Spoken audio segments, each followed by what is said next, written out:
সকালে আমার রুমমেট সহ হলে সকলেই ঘুমাচ্ছে। মানিব্যাগে টাকা ছিল না একটাও, তারপরও ক্যান্টিনে যাচ্ছি পরোটা খাওয়ার জন্য।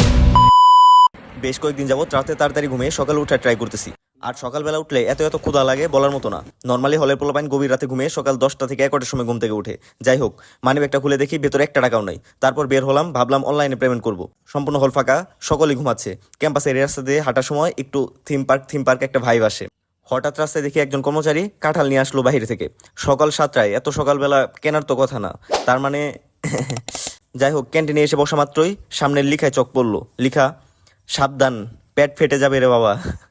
আর এই শরীফুল ভাইয়ের পরোটা কি আর বলবো, মানের থেকে দাম অনেক বেশি, কিন্তু হাতে কোনো অপশন নাই, এই জন্য খাওয়া লাগেই। হঠাৎ খাবারের সময় খেয়াল করলাম 4-5টা পাখি আসে বসলো। একটু ডালও খেতে দিলাম এবং সেটা ভিডিও করতেছিলাম। ভিডিও শেষে যখন দেখতে লাগলাম কেমন হয়েছে, তখন দেখি ভিডিও রেকর্ড অপশনে চাপি দেনি, কোনো রেকর্ড হয় নাই। যাই হোক, ফাইনালি ঝড়ের গতিতে হলে ব্যাক করলাম। রুমে ঢুকে দেখি বিছানাটা কেমন যেন ফাঁকা, বালিশগুলো একা একা। তারপর এক লাফে বিছানার বালিশের শূন্যস্থান পূর্ণ করলাম, আবার ঘুম। বাই।